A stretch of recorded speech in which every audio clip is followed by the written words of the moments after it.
എൻ്റെ പുതിയ വീഡിയോയിലേക്ക് എല്ലാവർക്കും സ്വാഗതം. അപ്പോൾ ഇന്നത്തെ വീഡിയോ എന്താണെന്ന് വെച്ചാൽ നമ്മളിപ്പോൾ ഉള്ളത് ബക്നിങ്ങിലാണ്. ബക്നിങ്ങിൽ ക്രിസ്മസ് സെലിബ്രേറ്റ് ചെയ്യാൻ വേണ്ടിയിട്ട് വന്നിരിക്കുകയാണ്. ഇവിടെ നമ്മുടെ അടുത്ത് തന്നെയാണ് ഈ ഒരു ബക്നിങ് എന്ന് പറയുന്ന സ്ഥലം. അവിടെ ഒരു കുഞ്ഞു പള്ളിയുണ്ട്. ആ പള്ളിയിലാണ് ഞങ്ങളിന്ന് ഞങ്ങളുടെ ക്രിസ്മസ് ആഘോഷിക്കുന്നത്. ഞാൻ മാത്രമല്ല, ഞങ്ങളുടെ ഫ്രണ്ട്സും അതേപോലെ തന്നെ അമ്മയും എല്ലാവരും ഉണ്ട് കൂടെ. അപ്പോൾ ഞങ്ങളുടെ ക്രിസ്മസ് ആഘോഷങ്ങൾ എങ്ങനെയാണ്, ഈ വിയറ്റ്നാമിലുള്ള ക്രിസ്മസ് സെലിബ്രേഷൻ എങ്ങനെയാണെന്ന് നമുക്ക് കണ്ടിട്ട് തിരിച്ചു വരാം. 1800-കളിൽ നിർമ്മിച്ചിട്ടുള്ള ഒരു വളരെ പുരാതനമായിട്ടുള്ള ഒരു പള്ളിയാണ് ഈ ഒരു ബക്നിങ്ങിലുള്ള ഈ ഒരു പള്ളി എന്ന് പറയുന്നത്. അവിടെയുള്ള ഡെക്കറേഷൻസും കാര്യങ്ങളൊക്കെ മക്കൾക്ക് ഭയങ്കര ഇഷ്ടമായി. കാരണം മെയിനായിട്ട് അവരെ കാണിക്കണം, അമ്മേനെ ഇവിടുത്തെ ക്രിസ്മസ് കാണിക്കണം എന്ന ഉദ്ദേശത്തോടെയാണ് ഞങ്ങൾ ഇങ്ങോട്ടേക്ക് വന്നത്.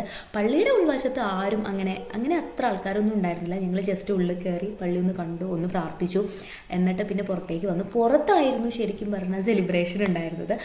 ഈ പള്ളിയിലുള്ള ആളുകളും എല്ലാവരും കൂടിയിട്ടുള്ള നല്ല ഗ്രാൻഡ് ആയിട്ടുള്ള ഫങ്ഷനായിരുന്നു പുറത്ത് ഉണ്ടായിരുന്നത്. കുറേ ആളുകളുണ്ടായിരുന്നു. നല്ല രസമുണ്ടായിരുന്നു അവിടുത്തെ ഓരോ പെർഫോമൻസും കാണാൻ വേണ്ടിയിട്ട്. ഭയങ്കര കളർഫുള്ളായിരുന്നു ഓരോ ആർട്ട് ഫോംസും.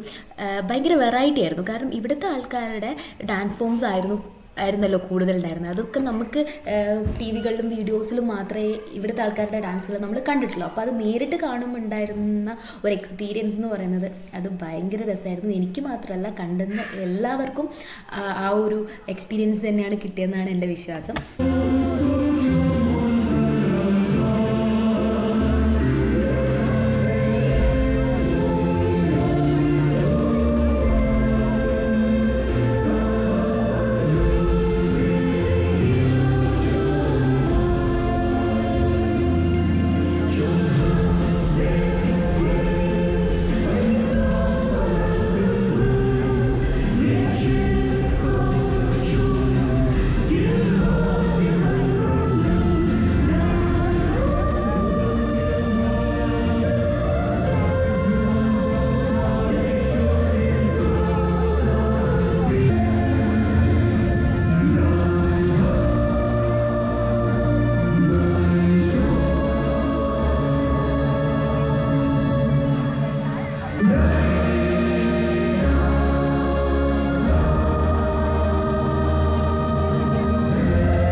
Kính thưa quý cha, quý long nữ tu sĩ, quý vị ân nhân và toàn thể cộng đoàn dân Chúa thân mến.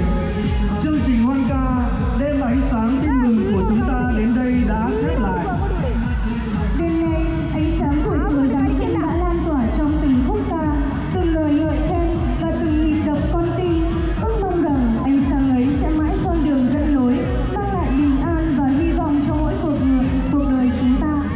Xin chân thành cảm ơn sự hiện diện quý báu của quý vị, những người đã làm cho buổi hoan ca đêm nay trở nên ý nghĩa và അപ്പോൾ ഇത്രയേ ഉള്ളൂ ഇന്നത്തെ ക്രിസ്മസ് വിശേഷങ്ങൾ. ഇത് നിങ്ങൾക്ക് ഇഷ്ടപ്പെട്ടിട്ടുണ്ടെങ്കിൽ തീർച്ചയായിട്ടും എൻ്റെ ചാനൽ ലൈക്ക് ചെയ്യുക, ഷെയർ ചെയ്യുക, സബ്സ്ക്രൈബ് ചെയ്യുക. ഇത്തരത്തിലുള്ള വിയറ്റ്നാമിലെ കൊച്ചു വിശേഷങ്ങൾ അറിയാൻ താല്പര്യമുള്ളവരാണ് നിങ്ങളെങ്കിൽ എൻ്റെ ചാനൽ വിസിറ്റ് ചെയ്യുക. അപ്പോൾ പുതിയൊരു വീഡിയോ ആയിട്ട് കാണുന്നത്